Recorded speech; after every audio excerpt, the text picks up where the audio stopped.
602 West 2nd Street. And I just wanted to pop on for a minute. I know that there's going to be discussions about how to use the federal funds for COVID relief. And I would just want to put a bug in your ear to we would really like to be involved in those conversations. Special districts were made eligible as a pass-through partner for those funds, but we're not awarded them directly. The state is relying on the city and county to share those funds with special districts to achieve the goals that they set out. Parks are specifically listed as part of those goals. And since we're the park provider for the Dalles, I think we would like to be included in the discussions about the use of those funds. And so I just wanted to take this opportunity to just share that, we have been severely impacted by COVID. We have, in the beginning, we were able to submit for reimbursements for a lot of the extra expenditures that we've had to make in response to this pandemic. And when those dried up in this new round, we were not eligible to directly apply for those reimbursements. We have to go through the cities and counties. And so I'd just like to make sure that there's some space in that process for applications of that type. Okay, thanks, Pat. Quick question, follow up. So when you said you were able to submit for reimbursement early in the pandemic, what can you maybe explain just a little bit about that? Right, so through the CRF funds, special districts were allowed to directly apply for reimbursements for everything from hand sanitizer to extra porta potties, things to respond to the pandemic. And and that was great, and we did apply for those and were reimbursed. Then those funds dried up, and there was this gap between the CRF portal and the funds that we have now. All indication at our time is that continue making those expenditures, and then you'll be able to submit for them from reimbursement when these new rounds of funds came in. However, when the feds outlined the new rules, special districts were not included, and they made awards to the cities and counties, but made special districts eligible as a pass-through partner through cities and counties. And so rather than having our own CRF portal, we're now relying on cities and counties to share their funds with special districts. Okay, another follow-up. So who were you submitting for reimbursements from? And then the second question is, roughly, do you have any idea of how much, like at this point, you would be looking for? Well, so the CRF portal was through the state, and the state managed and dispersed the federal funds. And so they were federal funds, but they were managed by the state. And so I don't know if that's a good answer to your question, because it was federal funding originally. Second part of your question, if we are just looking at our reimbursements to date, it's around $60,000. However, there are goals outlined in the state for these funds that are around infrastructure, and I think that we are a player in those. They specifically outline parks as one area that they, in pathways that they want to focus these infrastructure dollars on. We certainly have a huge need at Cirrhosis Park.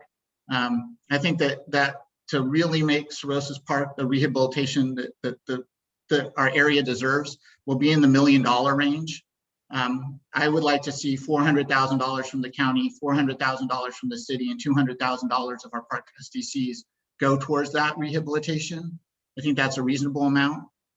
I don't think that we need to solve all of these questions today. I think that as you're going through, you could think about earmarking a percentage, say 10, 15% for special districts that could go in a special side account, and then allow the special districts to apply for funding from that account, or work amongst themselves to distribute it for the best, in the best way to meet the goals of the community as they fit the criteria in those rescue plan documents. Okay, thanks, Scott. I wonder if the other commissioners have any questions? All right, go ahead, Kathy. Okay. No, I don't. Right. I don't have any questions. I thank you, Scott, very much for coming and talking to us about that today. I appreciate it. Thank you. And I've been looking for it on the agenda. I don't know if it's in an upcoming, how far out you are from making those sorts of decisions, but certainly would like to be involved in that process to the extent possible. All right, thank you. All right, anybody else have any public comment? Yes, go ahead, Commissioner Kramer. Yeah, thank you, Chair Hagee. So, Mr. Baker, with your request, have you have had this conversation with or plan to have this conversation with the city? Yes, we've had conversations with staff, and we hope to get in front of council and make similar requests. Thank you, Ms. Baker. All right, thanks, Scott. All right, any other public comment out there? We're just having a short public comment period time before we turn over to Dr. Stone for a COVID update. He's raising his eyebrows. All right, any other public comment? We potentially might. Did you have something, Kathy? Well, I can give a little bit of a COVID update. Okay, well, let's, any other public comment? Oh, sorry. I thought that's Dr. fine. Stone was up. Sorry. No. Can we stop calling him that? That's making me nervous. Yes, well, I don't know, maybe you working on a PhD there? All right, we're gonna go ahead and closing public comment. We, if we can potentially get to it later, but as I said, we have a pretty stiff agenda today. So let's go ahead and go to our first discussion item, which is COVID updates. Either Kathy or Tyler, I'll open the floor to either one of you. Okay. I don't see either Shelley or Mimi. Do you guys? Do you see them? No, I Can't do see not. everybody. So, okay. Well, I'm not really prepared to give a full COVID update, but I do know that sadly we've had 2 deaths in Wasco County since our last meeting. And then also, as you know, the FEMA trailer is up and running. It's now at St. Mary's in the parking lot. I don't recall the hours. I think it's 10 to 6. Maybe Tyler knows, for walk-ins or drive-ins or whatever. Mimi did show us, she did send us a spike that we've seen in our own vaccination rates since the FEMA trailer has arrived. And for those who don't know about that, that's a trailer that's supplied by the federal government. And it's also staffed by the federal government. We've got OHA staff out there, as well as some Peace Corps volunteers. And we're very, very fortunate to have it, given that there's only 3 in Oregon right now and 30 in the country. So it'll be here through cherry harvest, and with some pods going out to the orchards to try to reach that underserved community. So I think the spike in our own vaccination rates has been good. So, and I think most of the, we're really trying to drive most folks to that trailer at this point in time for vaccinations, and anything that the health department is doing is more on outreach and going out to different communities. So the Readiness Center is now closed down. So we won't be doing any more in the near future out there. And just focusing on meeting people where they are. So, okay, Tyler, what have you got? I have a quick question. Oh, sure. Can you define spike? Not clearly, because Mimi sent rather a graph that was just very basic, and she kind of regretted that a little bit, but it wasn't very specific. But when you probably got it too, didn't you, or did you not? Yeah, it just showed that we were kind of going down in our vaccination rates. And then as soon as the FEMA trailer opened in the next 2 or 3 days, we saw a good spike in, but whether that has continued, I don't really know. I did read this morning also that the state is now at 68% of first shots given.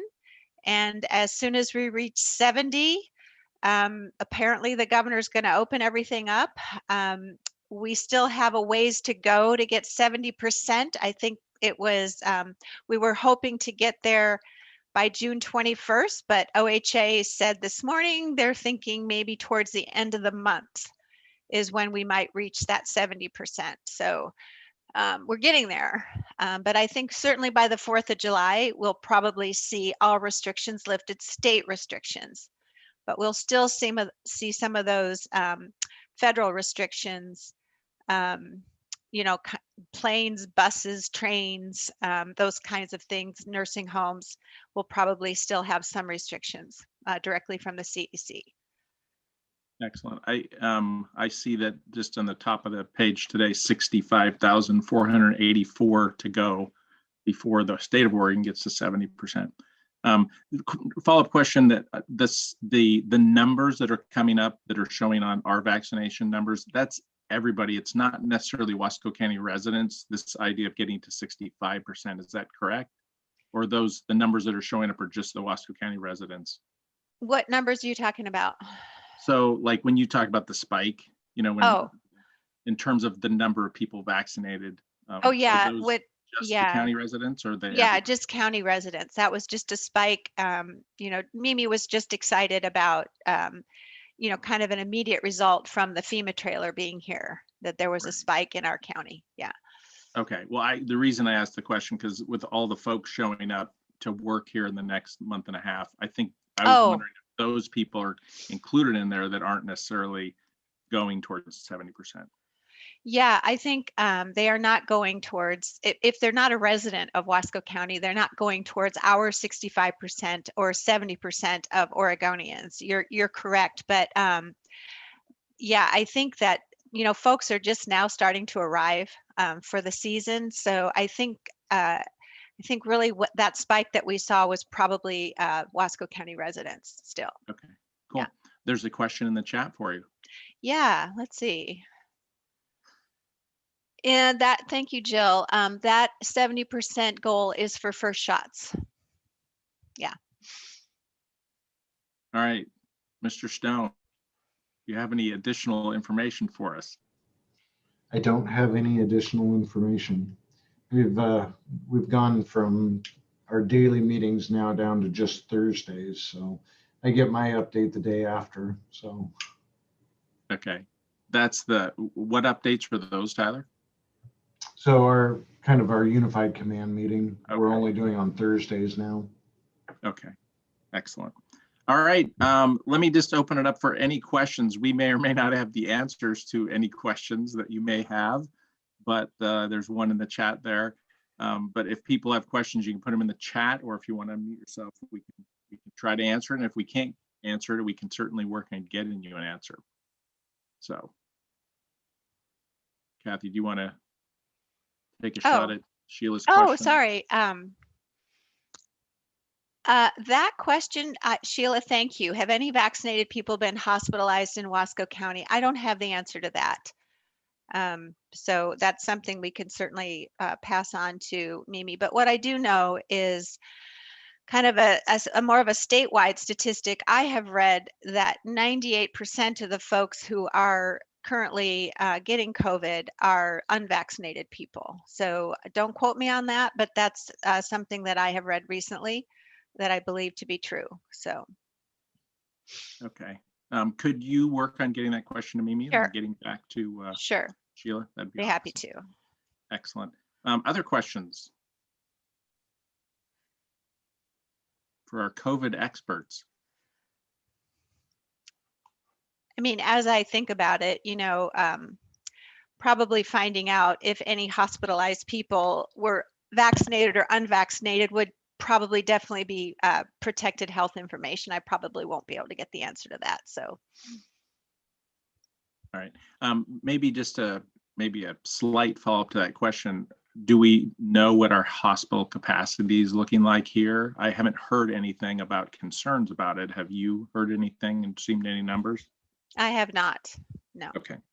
But statewide, I actually didn't look at it very closely this morning, but we're definitely trending down statewide. Yeah. In hospital beds being filled with COVID patients.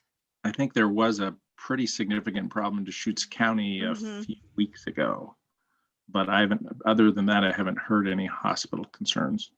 Okay.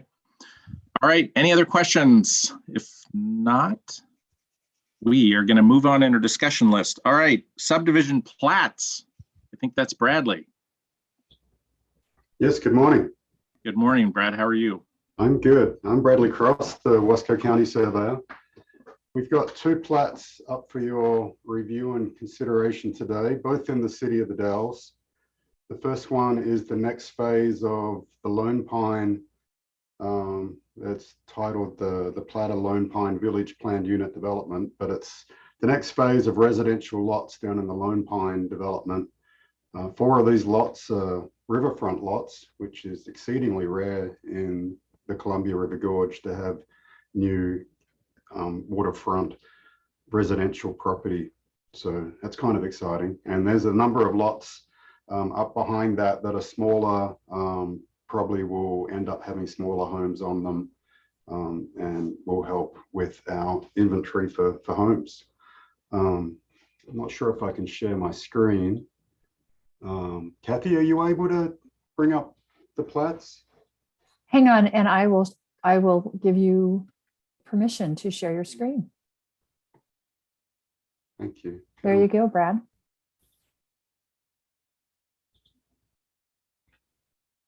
It would be good maybe to show us and folks exactly what's part of the subdivision, because there's a lot of information on these plats. Right. Can you see that okay? Yes. So this is essentially the blow up. It's got a number of additional pages, but here, we can see the 4 new lots on the waterfront, the ones that have already been created to the west, and there's a future phase that will apparently happen quite quickly, where we'll get the next phase D, which will complete all the lots in the subdivision. And just a lot of data here, and here's the signature page where the commissioners will sign. Can you go back up to the map Sure. there? So so there's the 4 waterfront lots as part of the subdivision, and then the lots in that weird kind of thing at the end, and then there's half of the lots in the other kind of shape in the middle. Is that the whole? The lots to the west on the left side of the map have already been created, and some of those actually have homes on them or under construction. The ones on the right or the east side have not been platted yet. That's a future phase that will be platted probably later this year. So Lane asked how many lots in the subdivision. It looks like, is 16 the right number? Yeah, 16 in this one. Oh, Okay. All right. Anything else? No Questions for Brad? questions. Go ahead, Kathy. so Brad, I have another map in front of me, and it shows a lot more lots. This So we're one? not talking about are we just talking about 4 lots, or I'm confused? No, there's 16 being created in this phase, 4 on the waterfront, Okay. and the remainder are up in between the roads there. The Okay. additional lots you can see there are from future or from previous phases. Okay. Thank you. That makes sense. Okay. Because it is outlined in red, what I have. So that's a little more helpful. Thank you. Okay. Yeah, I think this is a development that they're developing in phases. So that's why there was a subdivision earlier that created the first lots, and this is the second set of lots. And Brad, I think you said there would be another phase. Yeah, there will be one more. The previous phases, as you drive past on the freeway, or if you were ever down there, you can see the Blue Heron Court is completely developed.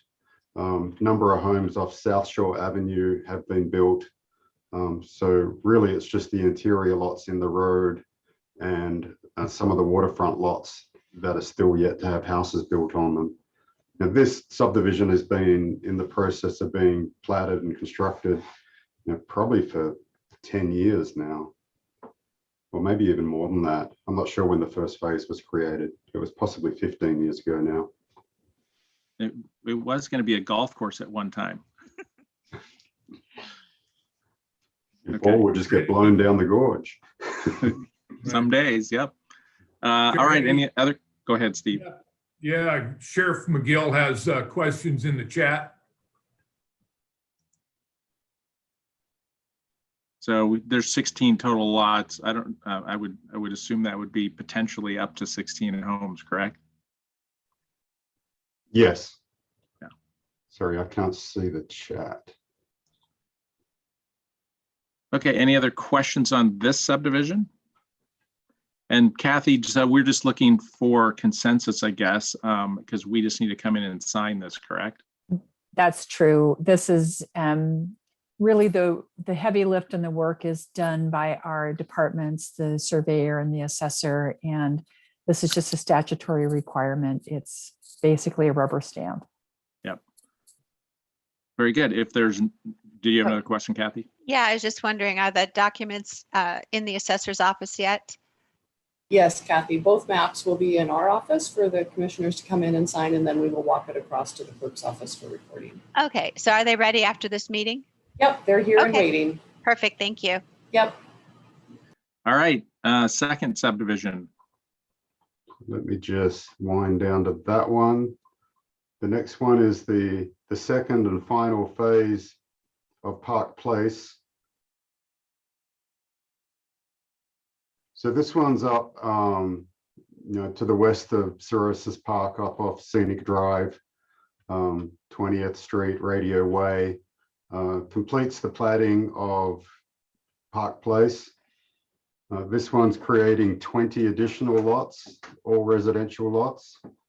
The first phase, I think, is mostly built out. I'm not sure if there's any lots there that haven't been built on yet. A nice subdivision up here, great views. Going to be some additional residential lots that will be really nice for addition to the city. Questions?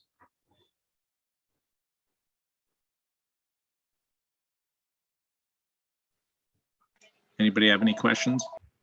I guess I'll just ask the same question Lane asked, like how many homes do you know, Bradley, how many homes do we have and how many additional homes are these for?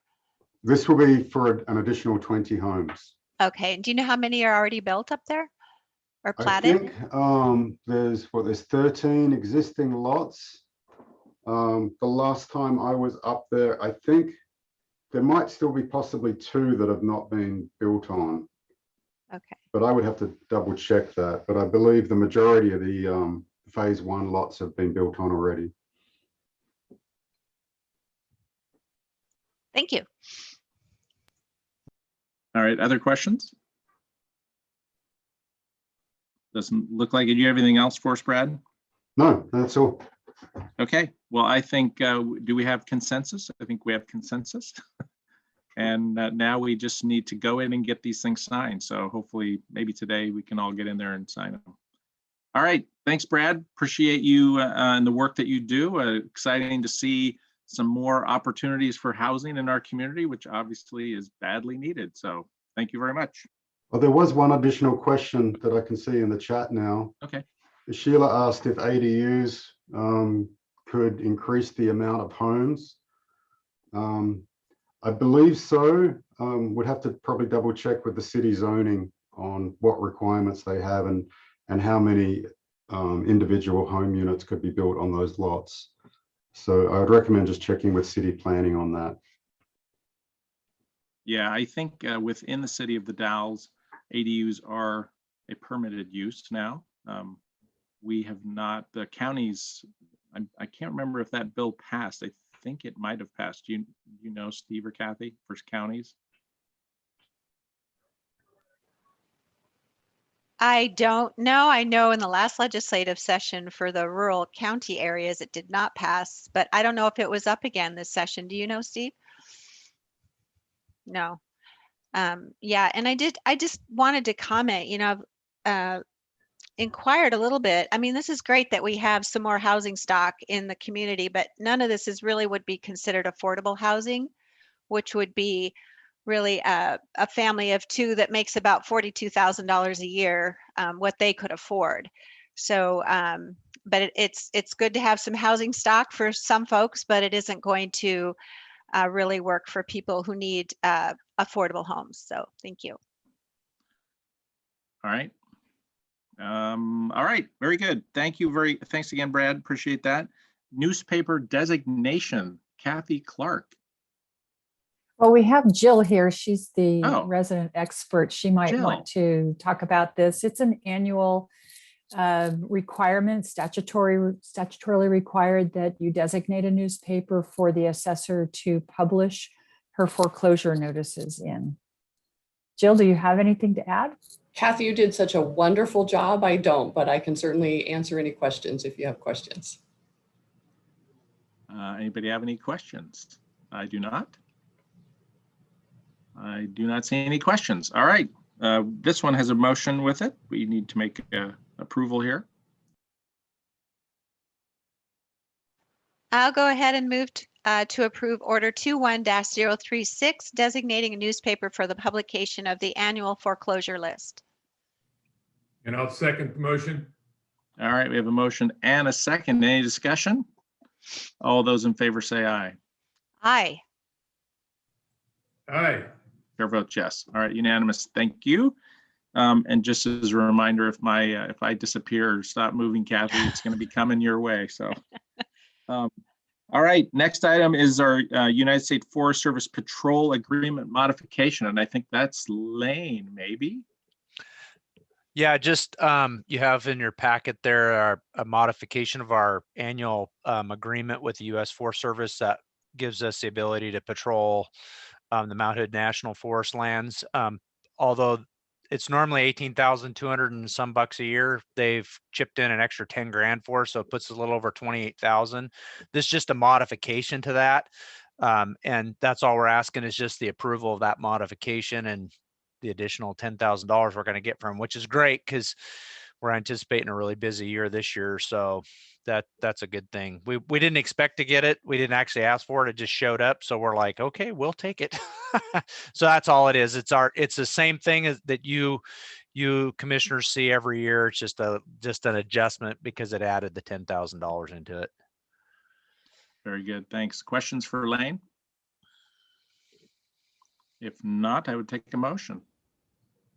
Mr. Chair, I'll move to approve the modification 005 to the U.S. Forest Service Cooperative Law Enforcement Agreement 18-LE-11-060600-005. I'll second that. All right. Are you sure you got all those numbers right? You did. I was, yeah, very good, Steve. All right. We have a motion and a second. Any further discussion? All those in favor say aye. Aye. All right. Chair votes yes. All right. Thanks, Lane. Appreciate the work that you and all your folks do, keeping us safe out there. All right. We have a consent agenda. We're ahead of schedule, which is good because I'm gonna keep charging on unless Kathy tells me we can't. But we do have a consent agenda and a lot of reappointments as part of it. We have minutes in there from our regular session from June 2nd, and we have a lot of reappointments. Any discussion on the consent agenda or any comments? Yeah, Mr. Chair, if I may, on the reappointments, have one simple question. Do either of my two colleagues want to participate with urban renewal? And whatever your answer is would make the motion today that I'm prepared to make. All right, Kathy, you raised your hand. Well, I would be happy to. I used to be on that when I was on the fire district board, so I'd be happy to take that if that was the will of the group.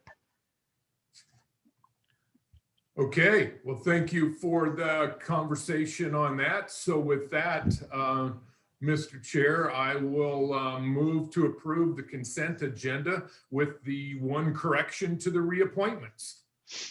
Okay, and that correction would be appointing Commissioner Schwartz to Bedell's urban renewal, right? That's correct. Thank you. All right. So we have a motion on the floor with a correction. Do we have any discussion? Oh, I need to second it, which I will. Okay. Thank you. All right. Now any discussion? We have a motion and a second. Any discussion? All those in favor say aye. Aye. Aye. All right, chair votes yes, unanimous. Thank you very much.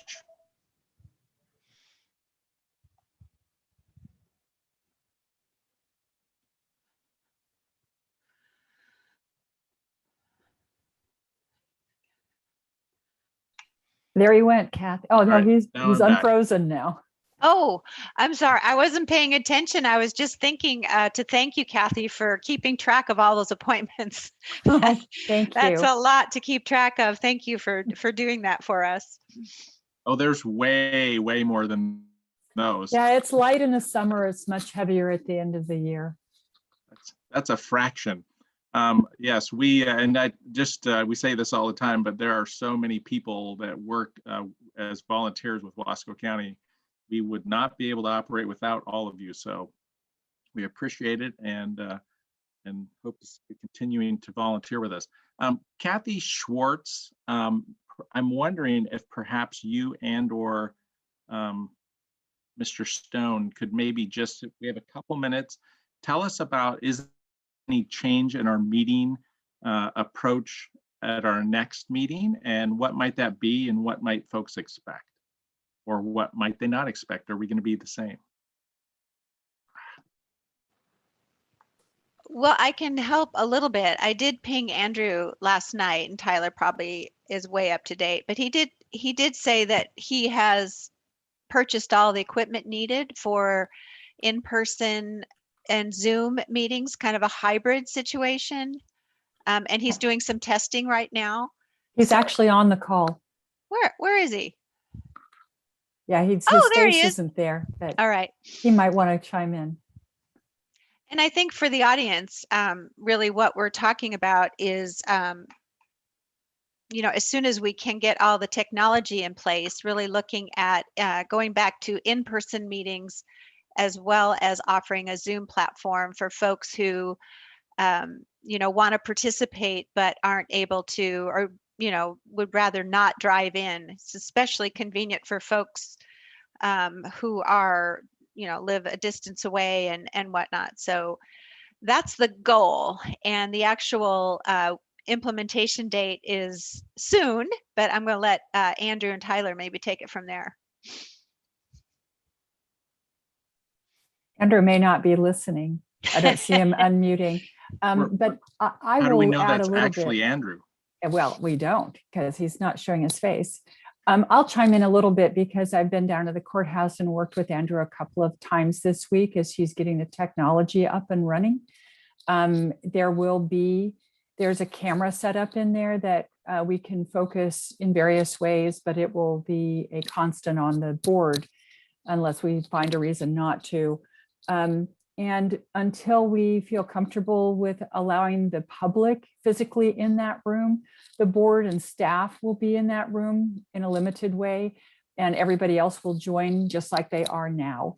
It won't be any different for them. They'll log in the same way. Things should look just about the same, except for they'll see all three commissioners at once instead of on individual screens.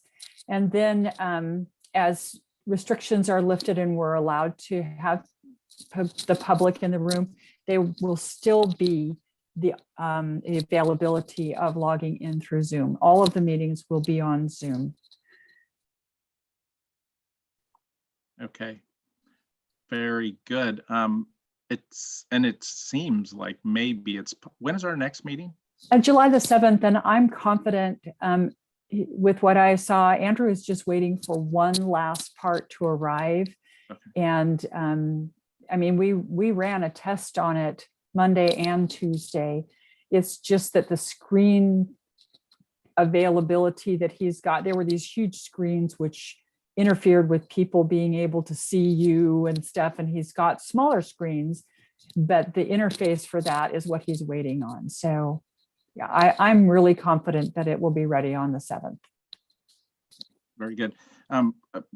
If, for example, if we meet 70% and the governor lifts all guidelines, then would it be the situation that we'll be opening up the commission room as well then at that time? I don't think that that's going to be my decision. I imagine that will be, something that you, the board, and Tyler, and perhaps Nicole will weigh in on as far as what the rules are, our back to work rules, and what limitations we have, as far as checking people for vaccinations and all of that stuff. But personally, I don't see why we wouldn't.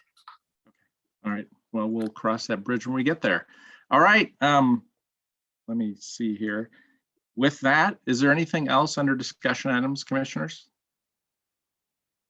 Okay, let's move on to our first item. We're ahead of schedule, which is fine. Is Kelly here? Kelly is here. She's going to talk to us about a FEMA grant letter. Welcome, Kelly. Thank you, Chair and Commission. For the record, Kelly Housley Glover, Long Range Special Projects Planner for Wasco County. So as the Commission is aware, we're currently working through an update to our community wildfire protection plan. And that comes on the heels of the community planning assistance for wildfire work that was done a few years ago, as well as our update to our natural hazards mitigation plan.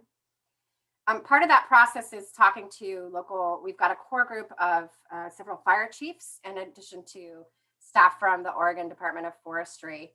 And one of the critical concerns that was identified in 2005 CWPP that is also relevant on our natural hazards mitigation plan and probably going to be part of the current CWPP is to get a good inventory and assessment of publicly accessed roads for potential mitigation efforts related to ingress and egress and evacuation routes.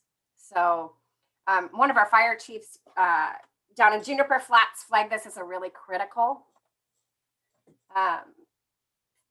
gap that we really need to understand some of the limitations for ingress and egress, particularly for pre-wildfire mitigation, but also for so preventative, but also when they're trying to fight fires. So this assessment goes a long way to helping us really understand where the priority projects are in Wasco County. And we prepared this grant in conjunction with the Public Works Department and also the Surveying Department. They've done such a fantastic job with their OR Maps project of all the field work that they've done over the years that we think it's a natural step for that staff to, once they've wrapped the OR Maps, actually go out and assess our public access roads. So we're asking for the board's support.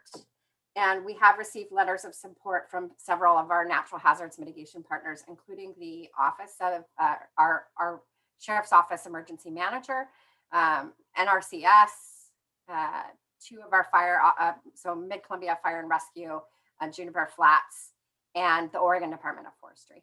I'm happy to answer any questions that you may have today, Chair or Commissioners. All right, any questions for Kelly on the FEMA grant application letter of support? Yeah, Mr. Chair, no questions, just comment. Our team at planning has been working long and hard on this, and I fully support this request. All right, very good. We'd be looking for consensus on this. Kathy, you're good with it? Yeah, I'm good, but I do have a couple questions. All right, fire away. At the risk of really putting out there my lack of knowledge in this area, I wonder, Kelly, what can you just like dial this back for me, dial it down a little bit? Like what are they actually going to do? And like, what's an example of a public access road? And can you define ingress and egress? Yeah, thank you. Absolutely, Commissioner. I think those are all great questions. So ingress and egress just basically means ways to get in and out of a property or several properties. So it's really can be, we typically describe it as where the private driveway meets the roadway. But it could mean the road connections. It could mean, where a roadway stops and just is adjacent to a property. It could mean lots of things. So basically it just means in and out. You'll also see that term in terms of buildings. They talk about window spaces or doors as being ingress and egress. So it's just a fancy way of saying in and out access points. So we have a variety of road systems in Wasco County, our transportation network. We have, of course, state-run roads or highways. We have county roads, which are some of our larger roads. We have private access roads and private easements and private roads. And then we have public access roads. And that can be a variety of different designations. I don't want to get too down in the deep with the jargon there, but I will say Arthur Smith, the Public Works Director, estimates we have about 270 miles of public access roads. So we're not blanketing the whole county. It's really focused on those public access roads. And the fire chief that brought us to this attention was Chief Walters down in Juniper Flat.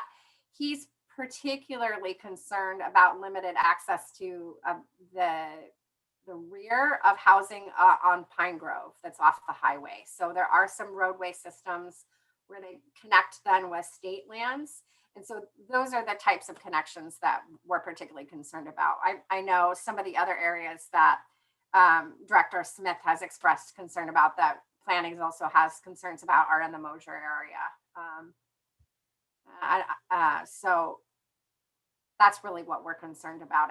And the goal, again, would be for us to have this inventory, do some assessment work, share that with our partners. This is really critical information for the sheriff's office, emergency management, for our road crews that do, they already do mitigation on the county-owned roads, but this would give them or our rural fire protection districts additional information to really apply for grants to start to cut limb up trees, or kind of use Firewise standards to thin and maybe make some of those turnarounds for fire apparatus a little bit easier to access. So that's really the goal. Okay.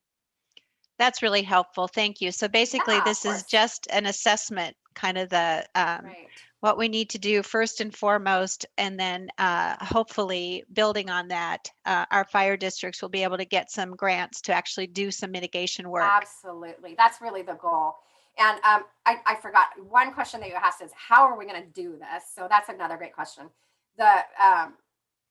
We're thinking, Director Smith, and then we talked to Bradley Cross about this as well. The thought is either to use the drone capabilities that the surveyor staff has. They've been using drones in the course of their work, or to potentially add a car mounted camera. So we're all really familiar with that from Google Street View. So that it would be a similar principle. And it's just having two scales of low level data that we can really make some good assessments on access points. Thank you. I appreciate that explanation, Kelly. Good information. All right. Then I'm assuming your consensus is you're good to go with the support letter. Yes, of course. Very good. You have our support, Kelly. Thank you very much. Thank you, Chair. And just so y'all know, this is a letter of intent that is due to the Oregon Office of Emergency Management on July 1st. And then if they like the proposal, we'll be invited to submit a formal application later down the road. Excellent. Thanks for the update, Kelly. All right, moving on. We'll go to the GIS agreements renewal. Tycho. Hey, Tycho Granville, Wasco County GIS coordinator. This is for our GIS services agreements. There's a blurb in your packet on it, but in summary, our 3-year agreements are up for renewal. Our partners are City of the Dalles, Northern Wasco County PUD, Mid-Columbia Fire, and Sherman County. The agreement's the same as it's been forever. We did one change. We built in a mechanism so we can start raising our prices on them. What we're doing now is based on the amount of cost to the county of the GIS. So basically me and Jamie's wages are our total cost.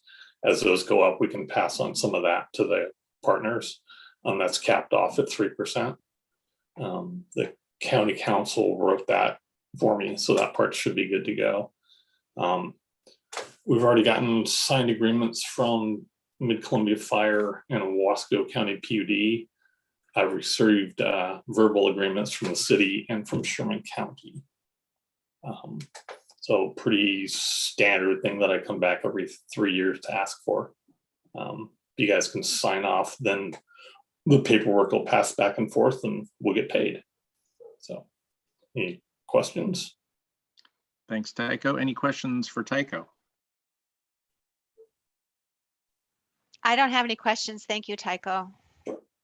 I do have Mhm. some information. If you look at the agreements, you'll see that all the signature lines are incorrect. It has the wrong chair and vice chair.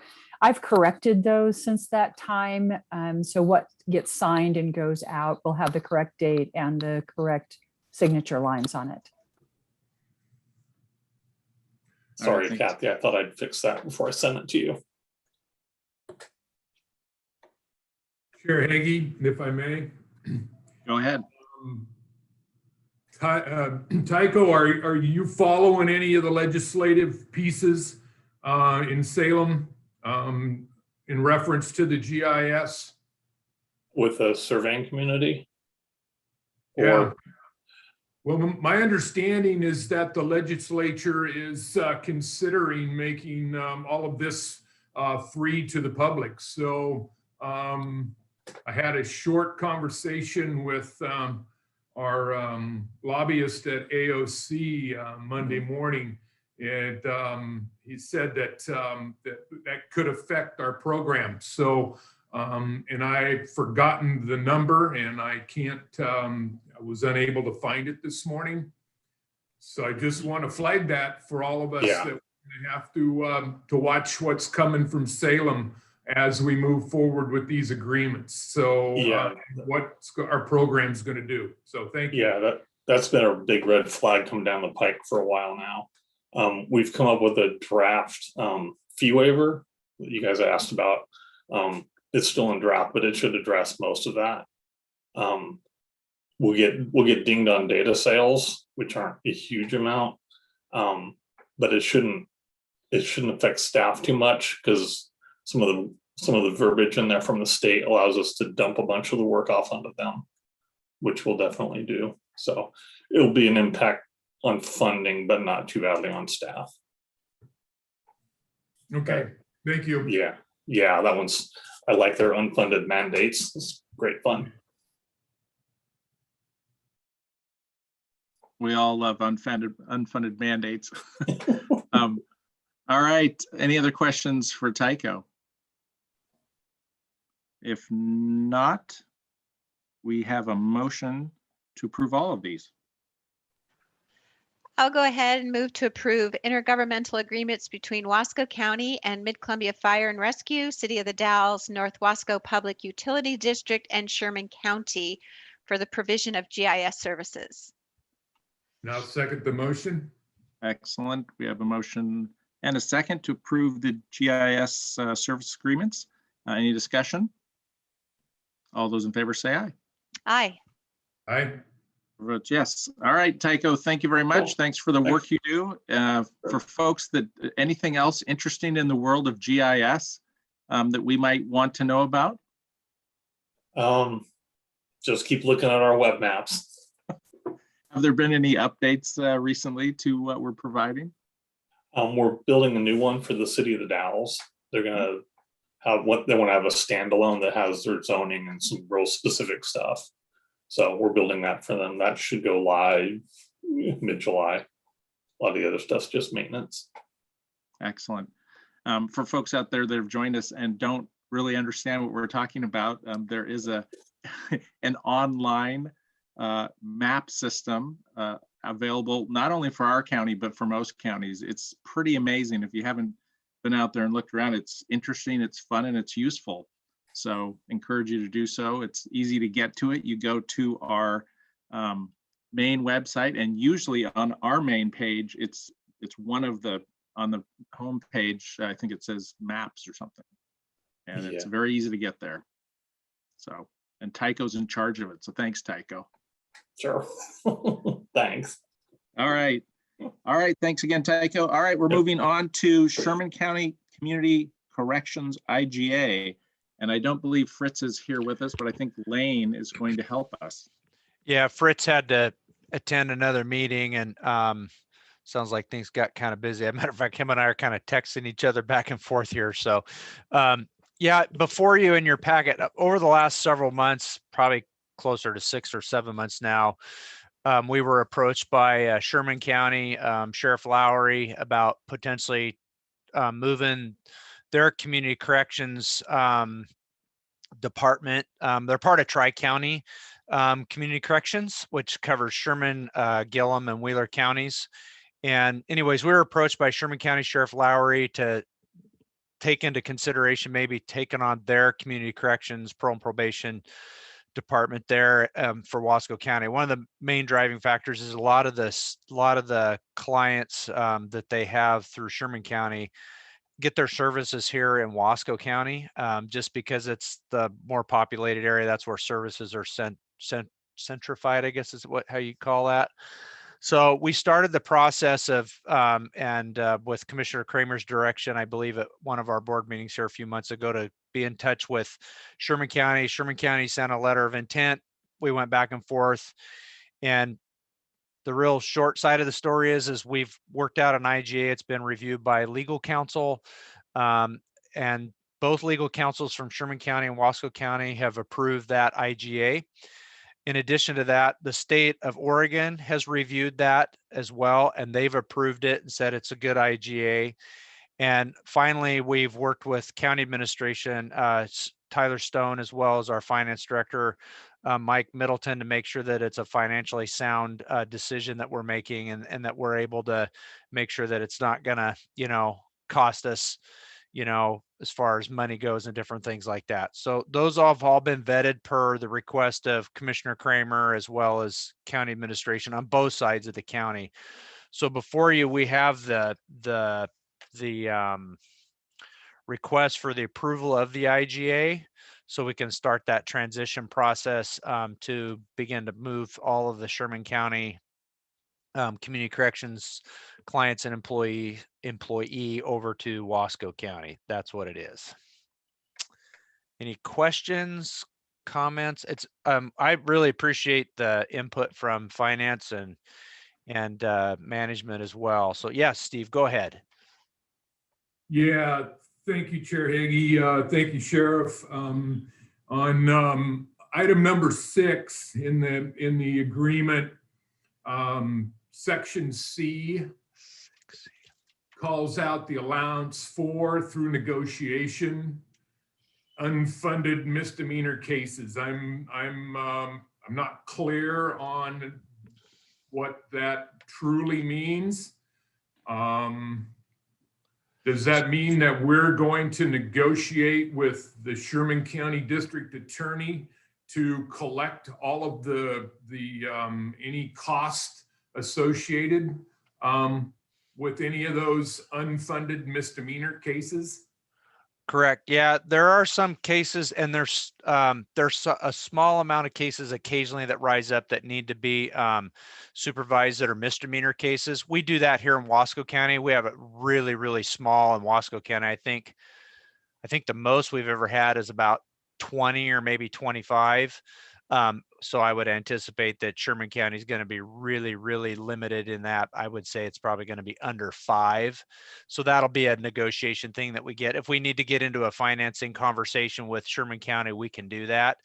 There is, just as a side note, and I cannot remember I think it's a House bill maybe, or a Senate bill. There's a conversation about the CJC actually funding some misdemeanor stuff in the future if that bill was to pass. So that'll be part of that process in the future, I'm sure. But yeah, it'll be really, really small. We do that in Wasco County, but if we need to evaluate that, we'll definitely do that. Okay, thank you. That clarifies that for me. And then in section 7, number B, I wonder if Sherman County has updated their fee schedule to meet ours as we go into this. That is a question that I do not have an answer for, Commissioner, but I can definitely get that for you guys right away. Okay, thank you. I just want to make sure that everything is up to date now, and that as we move forward, both counties will be visiting their structure on the fees on a collaborated and cooperative time frame. So thank you for that. Yeah, I'm getting a text message on it now. Let's see. Yep. We'll look to adjust the fee schedule after the merger so it'll match Wasco County. Okay, thank you. We got her Chair. handled for you. Okay, thank you, Chair Hagee. Yep. All right, Kathy, do you have any questions? I do not. Thank you. Okay. I had a question, Lane, under section 8. So section 8 is titled Payment to Wasco County Community Corrections for Services Rendered. So it's a longish section about Right. that. Yep. I had a this is not really a question maybe necessarily for us, but because I got a call on it the other day, I got a call from a commissioner from Sherman County wanting to know if B, paragraph B, which is, it says an annual stipend is going to be paid to the community corrections to us. Is that something that comes like through the fees of the state? Or is that an additional amount that Sherman County is going to have to pay to Wasco County for that compensation? That would be coming from Sherman County, the way I understand it. Okay. That was something that they didn't understand according to what I heard. And it's not really a question for us. It's more of a question for Sherman County because the agreement says they're going to pay it one way or another. So whether through state funds or other things. So. Correct. Yeah, it's 8B, right? Yeah. Yeah, it is. I can clarify that for you too as well Okay. when we get there. Okay, it's not really something that I need an answer to. It's more like I said because the commissioner from Sherman County called and asked about it. And I said, Yep. I don't know, but I would ask the question. So. Got it. Okay. Any other questions of Lane on this? Just have one comment that I'd like to make, Chair Hagee. At AOC, we heard from Jeremiah Stromberg. Did I get that right, Lane? Yep, that's right. That the community corrections budget was approved and we asked for 25 extra million and we ended up with slightly above that. So that was good news for community corrections. So Oh, that's good because I've been out of the loop for the last 6 days or 10 days on some of that stuff, just doing other things. So that's good news. Thank you, Steve. Yep, thank you. Thanks for the update, Steve. All right. And if there's no other questions, does anybody have a motion? Yeah, Chair Hagee, I'll move to approve the 2021 IGA between Wasco and Sherman counties for the administration of community corrections programs and services. I'll second. All right, we have a motion and a second to approve the IGA agreement with Sherman County for parole and probation. Any discussion? All those in favor say aye. Aye. Chair votes yes. All right, very good. Thanks, Lane. Appreciate that, and best of luck with that. I'm assuming that maybe, well, I guess I would ask maybe Fritz could come and give us an update, a couple months into this to see how it's going and keep us on board with how things are going. It's always good to know. Yep, we can do that for you for sure. Thanks. You bet. Thank you, Lane. All right, moving on, we have Youth Think grant application. Debbie Jones. Yeah, Kathy's been harassing me saying I haven't gone after any money lately, so I had to find another one. This is actually a grant through the Youth Development Council. It's kind of a combination of the Oregon Department of Ed and Juvenile Justice. And what we would like to do is the grant actually that we're intending to apply for, if with your approval, is the Youth Promise Grant. It has a minimum of 100,000, a max of 200,000, and it's a 2-year grant. And it has to be, with this one, you have to be working with ages 6 to 24, that's your age range, and it has to be an expansion of a current program.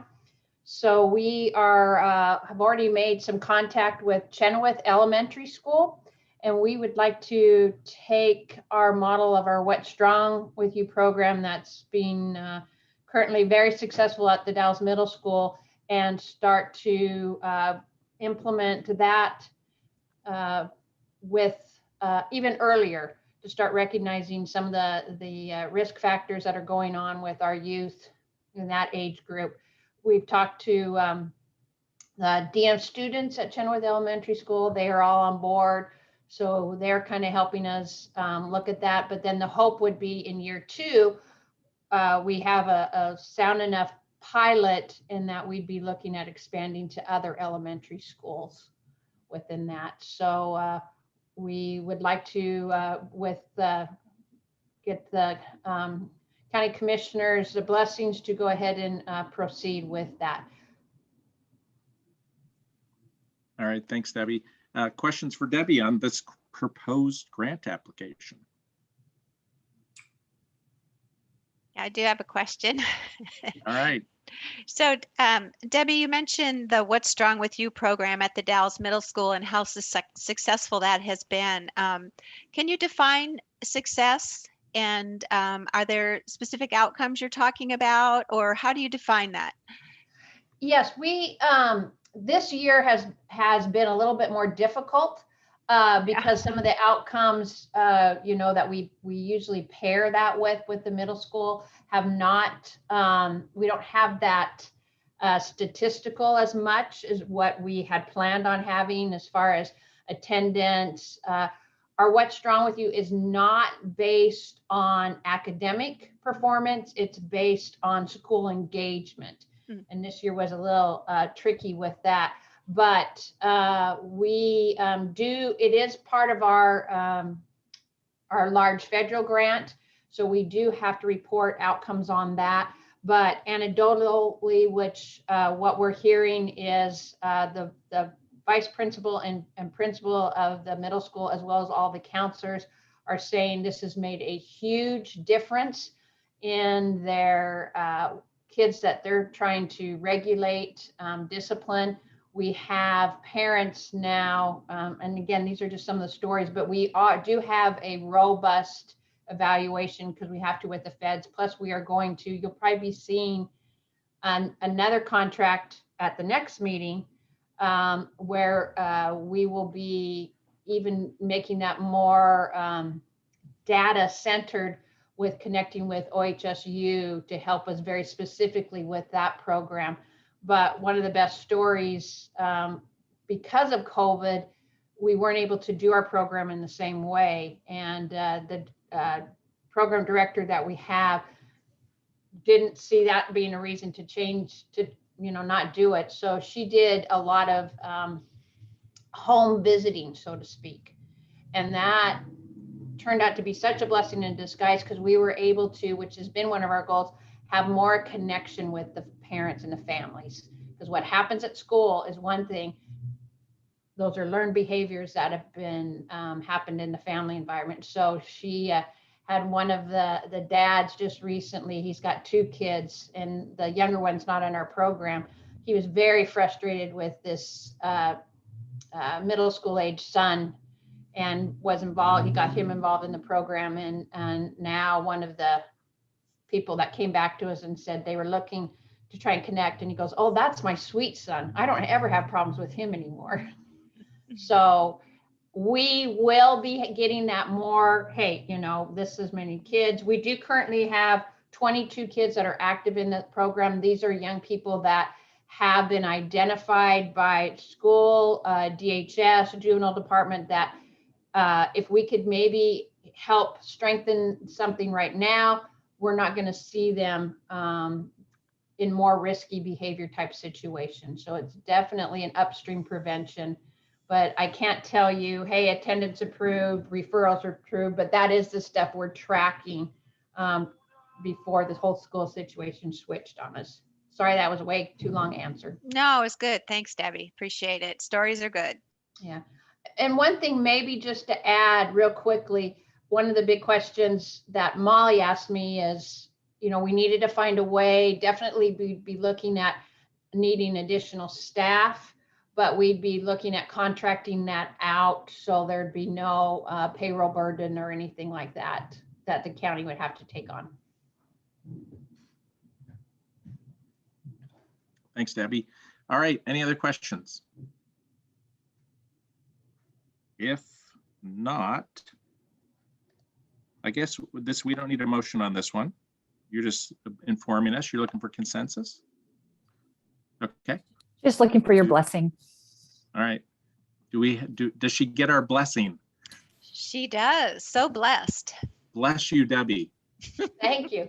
I hope this is being recorded. I need all those I can get. And Phil, hope to see you at the theater soon. All right, you have my blessing, even though I left for a moment. Okay. Commissioner Kramer, are you good? Thanks, Abe. All right. All right. Thanks, everyone. Thanks, Debbie. All right. We are going to be charging on. Jessica Mehta is not here. Oh, Sheridan is trying. Okay. Jessica's not here, I don't believe, but I think Tyler can handle this. This is a pretty straightforward agreement before us. Tyler, do you want to take this one?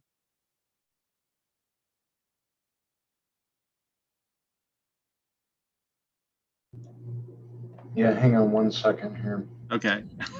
Sorry, I was multitasking. I've got to get back to the right window. It's all right.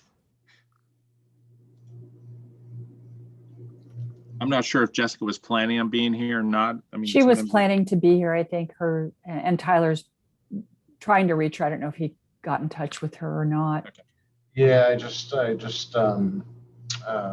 her a text message, so I haven't heard back from her. So basically what this is, these are the same 3 transportation grants that we normally approve, that, you know, in years past, they have gone through directly to 2 of the 3, I think, have gone through directly to MCED. Now, because of all the contracting stuff out there, and probably because of COVID, we had to issue requests for proposals for those. We had basically one person apply for those, MCED. And so there's these 3 grants: the Special Transportation Fund grant, the FTA Section 5310 grant, and then there's the statewide Transportation Improvement Fund, STIF Formula Fund grant. And so the contracts for those grants are attached, at least 2 of the 3 of them.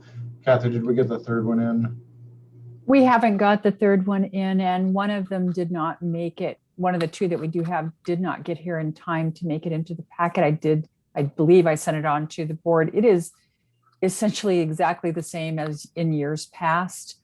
And what I have suggested in the packet is that instead of moving to approve, that you move to authorize the administrative officer to sign them, pending review by MCED and County Council. And MCED has already reviewed the 2 that we have in hand. So they were pending the 3rd one. So I just need authorization to sign those on behalf of the contracting board. All right, thanks, Tyler. Questions for Tyler on this? Let's have some really hard questions for him.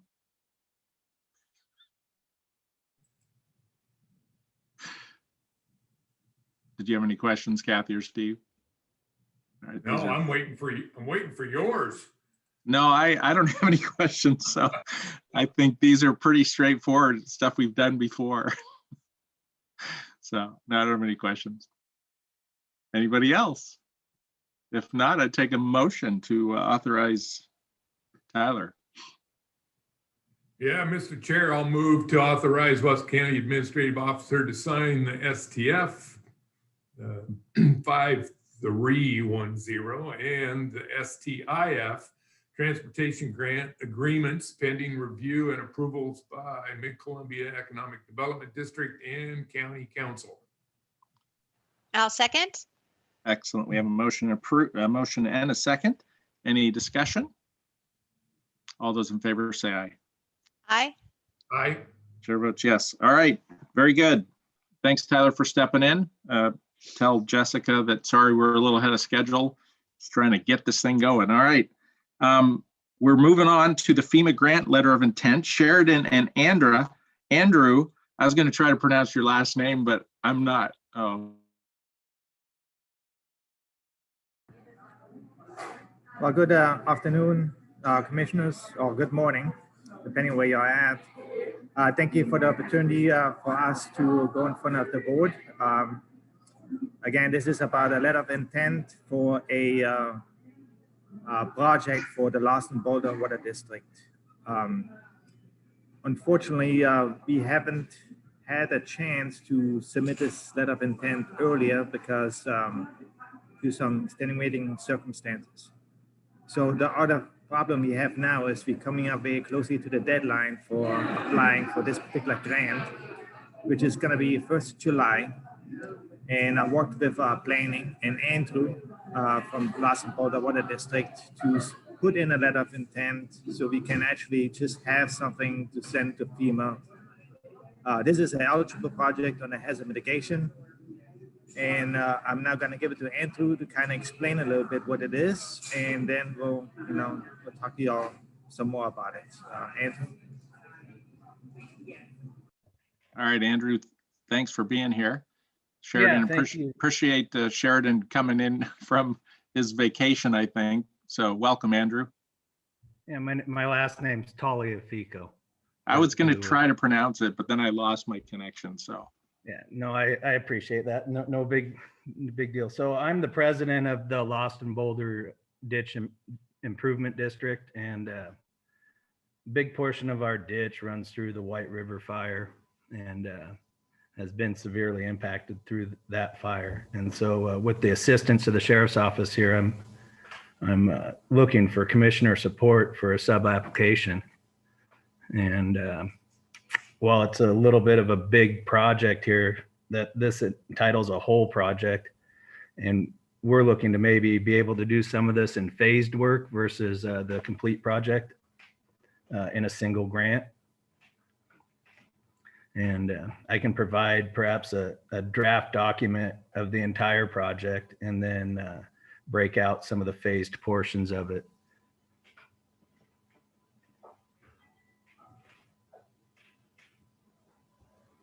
I think you're on mute still.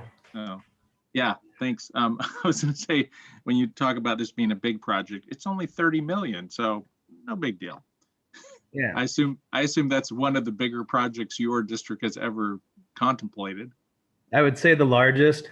And there's some areas of greater concern than just the entire 30 million portion of it. A lot of our canal starts in the burned area and runs down. We initially initiated this kind of study that we've put forth in a conservation effort to reduce some of our water loss through open ditch, and also an attempt to add some additional fish screening. And again, this project has some elements maybe beyond that, which is the hydroelectric side of it. But if public funding were to be made available for this, there is a revenue opportunity through the power generation of the completed project. And thoughts that I've had with regards to that is much of that money could be donated back to programs within the district or the county. Very good. Where does the district reside? Is it all in Wasco County or is it across county lines? It is all in Wasco County. We serve about 12 customers out there right between Gate Creek and White River, largely on Smock Road. There's a few other small arterial roads there that have customers on them, but it's largely from Boulder Lake, which is up in the National Forest, is the beginning of our system, and then it runs down to where it dumps off into the White River, kind of at Victor Road or White River Crossing. Excellent. Is this a irrigation district or is it additional? Is it do other things other than just irrigation issues? It's an irrigation district primarily. Okay. Very good. All right. Questions for Andrew? Actually, Commissioner Haggie, I forgot to mention too, you might have some concerns about the funding and stuff. Again, this is just a letter of intent to get us a foot into the door with FEMA. So this would be an eligible project, and it will give us additional time to, one, figure out if you want to do a phased approach or the whole big project, and two, identify the FEMA match. So the 25% match that we're supposed to apply. And Andrew will be working on identifying somebody that can assist with that match. This would not be coming from Wasco County. Again, this is just a letter of intent. This is not to say that we are forced to go through with the application, but this is just to get our foot in the door before the deadline and for FEMA to take a look if it is, as I think it is, an eligible project. And then we have a little bit additional time to figure out where this match is coming from and if you want to do a phased approach or the whole project. I forgot to mention that at the beginning, so I apologize for jumping in. I'm going to go ahead and go back on mute unless y'all have any questions. All right, thanks, Sheridan. Appreciate that additional information. That was my assumption. Any questions on this? Can I add to that a little bit? You bet. So on the match side, we've been working with Nate Stice at the Regional Solutions amongst a few other partners at the state level to solicit perhaps some of this COVID money that's out there and $60 billion worth of state funds to assist in some of this match. And again, I'm asking for the whole project here up front, but we're very interested in any phased approach to this. Sure. No, it sounds great. Obviously, a lot of irrigation districts are looking at projects like these to try to deal with their water conservation issues. So it's good stuff. Yeah. All right. For us, it's about a 25% savings, or 25% savings in water that, potentially stays in the receiving stream versus being lost coming down the canal. Yep. Very good. Any other questions from commissioners? Do you have any questions? No question. Fully support this project as this is a great opportunity to move forward, not only for just the irrigation, but the hydropower, everything that goes along with this. This is the wave of the future, and we need to be doing more of this. So thank you, Andrew and Sheridan, for bringing this forward, and I'm full support. Excellent. I would totally agree. Kathy, are you on board? Oh, yes, of course. Andrew, it's very nice to meet you. Thank you for putting this forward. I really appreciate when any community projects apply for these FEMA grants. It's just a great opportunity, and I'd like to see more and more. So I really appreciate you doing it. And I just have one question. What kinds of crops are up there? Oh, we have a variety of crops. We have quite a few orchards. There's two pretty large orchards there that raise pears, apples, cherries, large Honeycrisp production there. Really? And a lot of grass production. There's some cereal grains, but it's largely grass and orchard and cattle, of course. I can provide a draft document here. I have a Kathy Clark's email, so I'd just forward it to her for you folks to look at if you'd like. Great. That'd be great. I thought you were going to say I could provide some samples. Well, I would if the orchards were in my control. I gladly would do that because they are amazing apples that they grow out there. That's great. We'll have to come out on a tour sometime. Yeah, September, please do. All right, cool. All right. I think that you have our full support behind this. As the other commissioner said, appreciate you stepping forward, appreciate Sheridan working on this with you, and we're hoping for some success. Thank you. All right, you have a great day. Thanks again, Sheridan, for being here with us. No problem, Commissioner Haggie. So once we get the word back from FEMA, that is a eligible project, but we'll go ahead and put in the application, and we'll be going back in front of the Board of Commissioners for additional approval. Outstanding. Look forward to that. All right. Thank you. Thank you. We have actually finished our regular agenda. I will go ahead and just go back to public comment just quickly to see if there's anyone else with us that has any public comment for the commission. And if so, we can go ahead and do that at this time. Commissioner Hagee, if I can, I'm going to have to jump off here, but Okay. if you don't mind. Absolutely. I was kind of tentatively planning on coming to the work session out at the fairgrounds just to kind of hang out because fairs come up and stuff, but I can't attend. I've got meetings that start here in a little bit and I'll be tied up till 5 or 6 tonight. But I just want to let the board know, as well as the citizens know, that we're working on an active operations plan and spooling up for the county fair and anticipating a large group of people. So we're working in conjunction with Oregon State Police. They're going to help us on some stuff. We're going to be able to provide some services out there for safety belt and stuff like that, some booths and different things like that, as well as Intertribe is going to be coming, Bureau of Indian Affairs or Intertribal Agency. They're going to be able to come out. They're going to bring a command post, and we're going to have a full contingent out there for public safety purposes as well as education. So if you want to pass that on out there, and I've been in contact with Kay Tenold out at the fairgrounds about it and looking at locations and different things like that. So I just want to let everybody know that we're actively working on that because we're fully anticipating, after what we heard over at the Spray Rodeo, our full anticipation is we're going to be slammed at the county fair. So. All right. Thanks for that update, Lane. And that will be a good thing in many ways. Since we missed our fair last year, be nice to get folks together and have a good time down there. So thanks for the update. All right. Anything else public comment wise? Or any comment wise?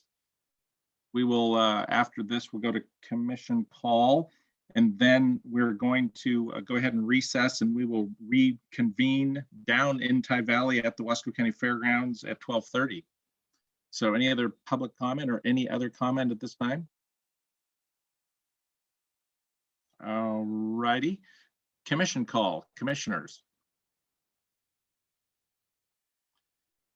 Floor is yours, Kathy. I don't really have anything except to ask, what part of the fairgrounds shall I be looking for everyone? Do we know, Kathy? Just do a full tour. Yeah. I really don't, Kathy, Okay. but we'll be looking for you. Why Okay. don't we plan on meeting at the fairgrounds pavilion? office, at the office, Oh, okay, and then we can go from there. that's perfect. Do we And need a chair or anything, or? I would suggest it. There's tables out there, but I would suggest a chair. I'll bring whatever chairs I have. Okay. I think that now that I asked that, I really don't want to go all the way home to get one. So Yeah, I'll bring what chairs I have. okay. Thank you. Okay. I won't be able to bring one. So all right. Thank you. That's all I have. So Okay, thanks. thank you. Mike Middleton is raising his hand.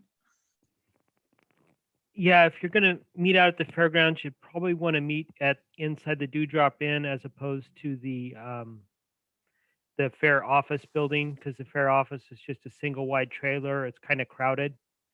Yeah, And you yeah. also We're have going to the- meet out. We're going to meet outside, Okay, Mike. there's a That's lot of just the- going to be our starting point so that we can Okay. find each other, and then Okay. we'll be outside for the whole time. All right. That's also where all the benches seem to be piled up, is down. There's a whole lot in the shade down there by the Dewdrop Inn. Dewdrop? So, okay. Just thought I'd throw that out there. Thanks, Mike. Commissioner Kramer, commission call. Yeah, thank you, Chair Hagee. My apologies for being a little distracted at the beginning of our meeting. Senate Bill 582A, it made it to the Joint Committee on Ways and Means Subcommittee on Natural Resources. And through everything, we're now at dash A21. Lots of amendments, but this subcommittee this morning did pass it with a do pass recommendation to the full Ways and Means, which could meet as early as 3 o'clock today, but more than likely either Thursday or Friday. So this is on a fast track, and we have one hurdle to jump over yet. Pretty excited about this one. So with that, that's all I've got for today. Thank you. All right, thanks, Steve. Good news. Excited for you on that one. So we did have an exciting AOC meeting yesterday. I think Steve was there in person. Many were virtually not there. So, and I think their next meeting, where is the next AOC meeting? We actually don't meet until the fall. Is that right, Steve? The next AOC meeting will be in September, and that will be in Tillamook County. Okay, and then I think legislative retreat or something in August sometime. There'll be, yes, the legislative retreat will be in August, starting on, I think it's the 18th. It's our commission day. Yeah. And then the next 2 days, Thursday and Friday, will be the Eastern Oregon Economic Summit. So I plan to attend both of those events, and both of you are also invited to attend as well. So how are you going to attend the legislative retreat? I guess if we have a commission meeting that day. Well, because I'm going to ask you, Chair Hagee, and Ms. Clark to give us a really short agenda that day, so that I could get out of here by say 11 to make my way east. So okay, well, that's good to. We'll discuss that later. All right, very good. Yeah, I had commented to AOC that was a commission meeting day for lots of county commissioners, so it makes it a little challenging. Tyler Stone, did you have anything? Yeah, just a quick update, and mostly to just kind of inform the public. We've had some significant turnover in our planning department, and as a result of that, the workload that is there sitting on the remaining planners is going to be a challenge for us. And so I just wanted to let the public know that we're working as hard as we can to get through those. But there will likely be some reduced office hours for in-person visits. We'll still be monitoring email and phone as we have been throughout the pandemic. But the actual in-person at the counter, I'm going to have to reduce those hours to be able to manage the workload and meet our statutory timelines until we can get some folks up to speed there. So I don't know what those hours are yet, but I will shortly, and they will be posted on the website. So thank you. Thanks for the update, Tyler. For the commissioners, I was at the staff meeting yesterday for planning, and I was actually rather encouraged by the enthusiasm, and it was a good meeting, and they were like, let's go get this done. So, and there's some folks coming in for interviews that are, seem like good candidates. So I thought it was going to be gloom and doom, but it was actually, I walked away feeling quite proud of them and happy. So, but I think there will be some challenges. Yeah, Steve. Yeah, thanks for attending that. I appreciate you doing that.